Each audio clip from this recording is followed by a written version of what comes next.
నమస్తే. మనము విద్యారణ్య స్వామి వారు రాసినటువంటి వేదాంత పంచదశి గురించి మాట్లాడుకుంటున్నాము. అందులో ఆ మహానుభావుడు మొత్తము ముఖ్యంగా 3 ప్రకరణాలు చెప్పాడు. ఒక్కొక్క ప్రకరణంలో 5 చాప్టర్స్ ఉన్నాయి. మొట్టమొదటిది ఏంటి, వివేక పంచదశి అని చెప్పాడు. అందులో 5 ఉన్నాయి. అందులో అవేమేంటి, మొదటిది తత్వ వివేకం, రెండోది పంచభూత వివేకం, మూడోది వచ్చేమో పంచకోశ వివేకం, నాలుగోది వచ్చేమో ద్వైత వివేకం, ఐదోది వచ్చేమో మహావాక్య వివేకం అని చెప్పాడు. ఆ తర్వాత నెక్స్ట్ చాప్టర్ వచ్చేమో ఇవి 5 మనం ఆల్రెడీ మాట్లాడుకున్నాము, కాకపోతే కొంచెం ఇంట్రడక్షన్ మాట్లాడుకుందాం. రెండోది వచ్చి ఏం చెప్పాడు, దీప ప్రకరణం అని చెప్పాడు. దీప ప్రకరణంలో కూడా 5 చాప్టర్స్ ఉన్నాయి. ఫస్ట్ది ఏంటి, చిత్రదీప ప్రకరణము, తర్వాత తృప్తి దీప ప్రకరణం, తర్వాత నాటక దీప ప్రకరణం, తర్వాత జానదీప ప్రకటన, అట్లా మొత్తం టోటల్గా అవి కూడా 5 ఉన్నాయి. ఈ 5లో ముఖ్యంగా ఏంటి, ఇప్పుడు ఈ చిత్రదీప దీప ప్రకటనలో చిత్రదీప ప్రకరణం కనుక అర్థం చేసుకోకపోతే తృప్తి దీపము, జ్ఞానదీపము, ధ్యాన దీపము, నాటక దీపం ఇవన్నీ అర్థం అవటం కష్టం అవుతాయి. మొత్తం మీద అర్థం చేసుకోవాలి అన్నట్టు చెప్పారు. సో కొంచెం ముందుకు వెళితే ఇప్పుడు ఏంటి, మొత్తం మీద ఈయన చెప్పిన విధానం, వీళ్ళు ఏంటి చెప్పాడు, మన వేదాంత పంచదశి చెప్పింది ఏంటి, ఈ మహానుభావుడు చెప్పింది టోటల్గా అద్వైతవాదం.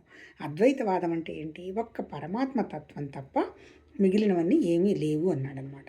తర్వాత ఇప్పుడు చాలామంది ఉంటారు, పరమాత్మ అంటారు, భగవాన్ అంటారు, తర్వాత బ్రాహ్మణ్ అంటారు, ఆ తర్వాత శుద్ధ చైతన్యం అంటారు, సత్ అంటారు, తర్వాత ఆత్మ, జ్ఞానము, ఆల్మోస్ట్ ఆల్ ఇవన్నీ కలిపి మనకు అర్థమైంది ఏంటంటే అర్థం ఒకటే అనిపిస్తుంది. అంటే ఏంటి, ఇప్పుడు సపోజు అప్పుడు ఏమంటారు, విగ్రహారాధన చేస్తారనుకోండి, సగుణోపాసన అంటారు విగ్రహారాధన చేస్తే. ఈ సగుణోపాసన చేసిన దానికి ఆధారం ఏంటి అంటే భక్తి అనమాట. అందుకని వీళ్ళు భగవాన్ అంటారు. ఈ సగుణోపాసనలో కనపడేది ఏంటి, సాకారానికి ప్రిఫరెన్స్ ఉంటుంది. రెండోది ఏంటి, యోగాభ్యాసం చేస్తారు. అంటే యోగంలో వచ్చేసేటప్పటికి ఏమంటారు, పరమాత్మ అంటారు. పరమాత్మ అంటే వీళ్ళు ఏమంటారు, కంప్లీట్గా ఇది నిర్గుణము, ఏం కనపడదు, ఏం లేదు, ఈ ఈ జీవుడు వెళ్ళి అక్కడ లయం కావాలి, అందుకని వీళ్ళు ఏమంటారు అంటే నిర్గుణోపాసన అంటాడు. ఏది, పరమాత్మ అనేది యోగంలో పరమాత్మ అంటారు, భగవంతుడికి పూజ చేసే వ్యవహారంలో భగవాన్ అంటారు. తర్వాత ఇప్పుడు మనం వింటున్నది ఏంటి, వేదాంత పంచదశి, ఇది వచ్చి వేదాంతం అనమాట. ఈ వేదాంతంలో ఏమంటాడు, బ్రాహ్మణ్ అంటాడు. ఇక్కడ వీళ్ళేమంటారు, సగుణము నిర్గుణము ఏం చెప్పడు. నువ్వు ప్రస్తుతం ఏంటి, తాడుని పాముగా చూస్తున్నావు, పాముగా చూస్తున్నంత వరకు సాకారం. పాము కాదు బాబు, ఇది తాడేను, తాడు తప్ప ఇంకొకటి లేదు అనేటువంటి నువ్వు జ్ఞానం సంపాదించిన తర్వాత ఇది సగుణము కాదు, నిరాకారం కాదు, ఉన్నది అదే, అది నువ్వు అంటాడు. ఇక్కడ ఏమంటాడు, వేదాంతంలో బ్రాహ్మణ్ అనే పదం వాడతాడు. అల్టిమేట్ ఏంటి, అన్ని పదాల అర్థం ఒకటే. అబ్సల్యూట్ అన్న, భూమా అన్న, పరమాత్మ అన్న, భగవాన్ అన్న, తర్వాత ఆత్మన్న, లిమిటెడ్ ఆత్మ అంటే ఎక్స్పాన్షన్ వచ్చి జ్ఞానం కిందకు వస్తుంది. అంటే ఏంటి, అల్టిమేట్గా ఇదంతా కలిపేసి టోటల్గా నిరాకారం ఏం చెప్పడం జరిగింది అంటే జ్ఞానం అన్నట్టు చెప్పారు. అంతకంటే ఇక్కడ ఏమీ లేదు. ఇప్పుడు ఏం చెప్తున్నాడు, ఇప్పుడు మనకేం చెప్పాడు, ఈ వివేక పంచదశలో ఇప్పుడు దీప ప్రకరణానికి వెళ్ళేటప్పుడు దీపం అంటే ఏంటి, ఒక వెలుగు, ఒక జ్ఞానం, ఒక దీపం. భగవంతుడు మా హృదయంలో వెలుగుతున్న జ్యోతి రూపంలో ఉన్నాడు అని అనుకుంటూ ధ్యానం చేస్తాం కదా. వెలుగు అంటే ఏంటి, జ్యోతి అంటే ఏంటి, జ్ఞానం అంటే ఏంటి, భగవతత్వం ఎలా ఉంది, ఒక జ్ఞాన రూపంలో ఉంది, ఆయనకు ఆకారం నిరాకారం లేదు కదా. ఈ జ్ఞాన రూపాన్ని నువ్వు గ్రహించిన తర్వాత నా రూపం ఆ రూపం అంతా ఒకటే అనేటువంటి విషయానికి అప్పుడు అవగాహనకు వస్తావన్నమాట. కానీ డైరెక్ట్గా ఎట్లా వస్తావు, ఇది ముందు నువ్వు పాటించుకుంటూ రావాలి కదా.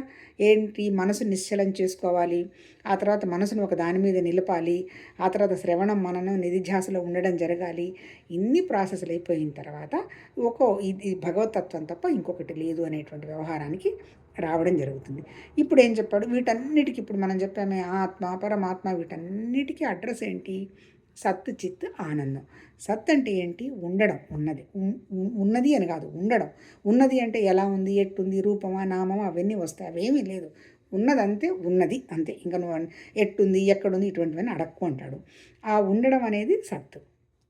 ఎలా ఉంది, ప్రమాణ రూపంగా ఉంది. ఎవరికి తెలుస్తుంది, జ్ఞానానికి తెలుస్తుంది. అది ఇందాక చెప్పాను కదా, దీప ప్రకరణం జ్ఞానం, ఆ జ్ఞానానికి తెలుస్తుంది, అది చిత్తు.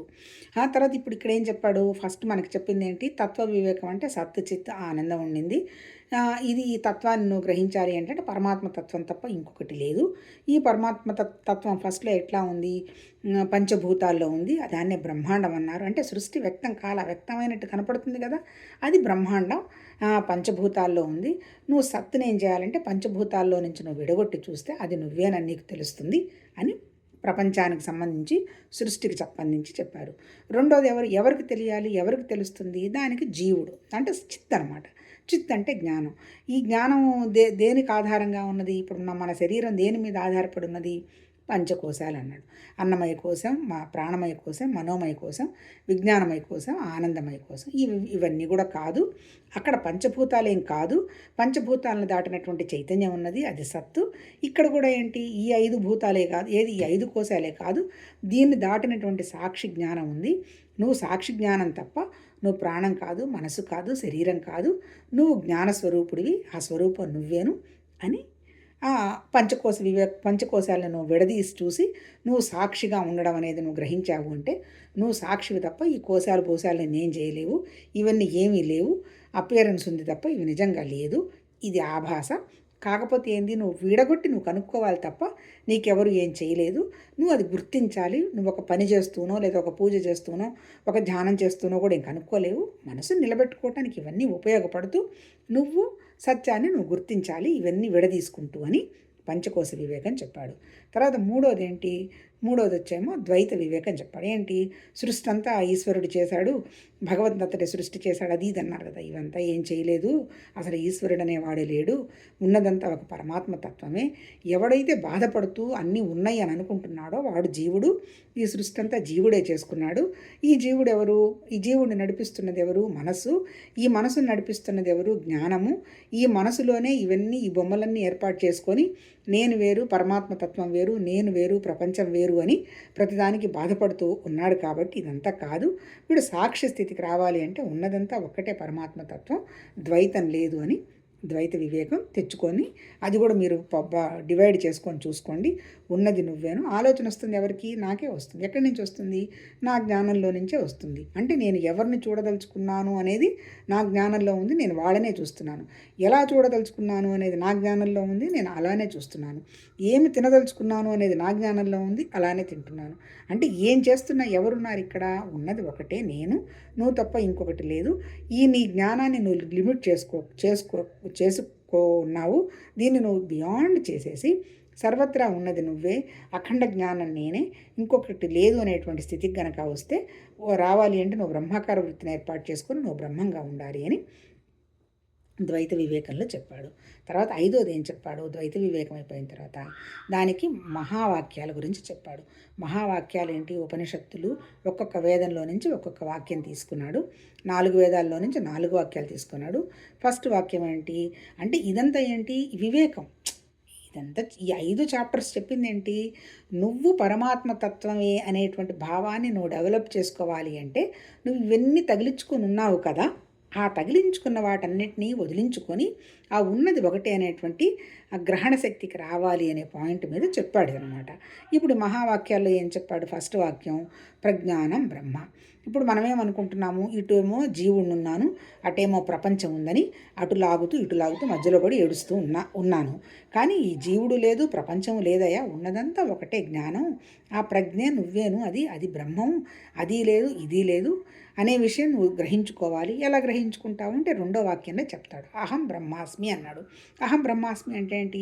ఇప్పటిదాకేంటి అంతా మమకారాలు, వ్యామోహాలు, అహంకారాలు పెట్టుకొని సపరేట్గా ఏదో ఉందనేటువంటి భ్రమలో ఉన్నాము. అదంతా ఏం లేదు, ఉన్నది ఒకటే. నువ్వు ఆకాశం లాంటి స్థితిలో ఉండి అన్నీ నీలో ఉన్నాయి, నువ్వు ఎందులోనూ లేవు.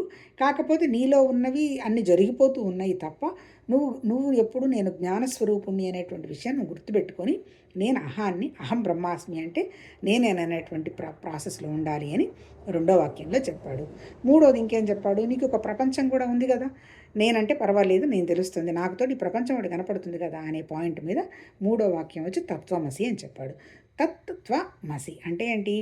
అది నువ్వే, ఇది నువ్వే. మసి అంటే దట్ అనమాట. అంటే అది నువ్వే, ఇది నువ్వే. కాకపోతే నువ్వు ఎలా ఉన్నావు? అది నువ్వు, ఇది నేను ఏర్పాటు చేసుకొని నేను నామరూపాలకి పట్టుకొని కూర్చొని ఉన్నాను. నామరూపాలు అంటే ఇక ప్రపంచం అంటే అంతే కదా. నామం అంటేనేమో నేను, ఐడియాసు, రూపం అంటే నా ఎదురుగా ఉన్న ఆబ్జెక్ట్స్. ఇవన్నీ పెట్టుకొని ఉన్నాను ఒకటి. తర్వాత ఏంటి, నోయర్, నో, నో, నో అనేటువంటి 3 స్థితుల్లో కూడా ఉన్నాను. అంటే ఏంటి, తెలుసుకుంటున్నాను, చదువుకుంటున్నాను, మాట్లాడుతున్నాను, ఇవన్నీ అనమాట. ఇవన్నీ ఏమీ లేదు, ఇక్కడ తెలుసుకునేవాడు లేడు, తెలుసుకున్నది లేదు, తెలిసేది లేదు, ఇది ఇలా జరిగిపోతుంది అనేటువంటి ప్రాసెస్లో ఉండాలి. ఉండదంతా ఒకటే పరమాత్మ తత్వం ఉన్నావు కదా, అదొకటి అంటాడు. తర్వాత మూడోది ఏమంటాడు, అబ్జర్వ్ అంటాడు. అంటే ఏంటి, ఇక్కడ అబ్జర్వ్ చేసేవాడు ఎవడు లేడు, ఉన్నది ఒకటేను, ఒకటే జ్ఞానము, ఇన్ని లేవు అనేది ఈ తత్వమసిలో చెప్పి, నువ్వు కూడా ఎలా తయారవ్వాలి, నామరూపాలు లేని వ్యవహారం కదా భగవతత్వం అంటే. ఆయన సర్వత్రా వ్యాపించున్నాడు కదా, ఆయన అఖండం కదా. నువ్వు కూడా ఈ నామరూపాల స్థితి పోయి నువ్వు కూడా అఖండంగా ఉండడం అనేది ప్రాక్టీస్ కావాలి. తత్వమసి అంటే ఉన్నదంతా అదేను, ఇంకేమీ లేదు అనేది 3వ వాక్యంలో చెప్పాడు. 4వది ఏం చెప్పాడు, 4వ వాక్యం అయమాత్మ బ్రహ్మ అన్నాడు. అయమాత్మ బ్రహ్మ అంటే ఏంటి, ఏమీ లేదు, ఈ మొత్తం ఏది ఇప్పుడు మనం పైన మాట్లాడుకున్న 3 విషయాలు కానీ, ప్రపంచం కానీ, నామరూపాలు కానీ, ఆ తర్వాత తెలుసుకుంటాం విషయాన్ని కానీ, ఆ తర్వాత అనాత్మ విషయాలు కానీ అన్నీ ఉన్నది పరమాత్మలోనే, బ్రాహ్మణంలోనే ఉన్నాయి, సపరేట్గా ఏం లేవు. అంటే ఏంటి, అన్నీ నాలో ఉన్నాయి, నేను ఎందులో లేను, అంతే కదా. అన్నీ నాలోనే అంటే అన్నీ నేను సృష్టించుకున్నవే కదా, నేను సృష్టించుకోలేనివి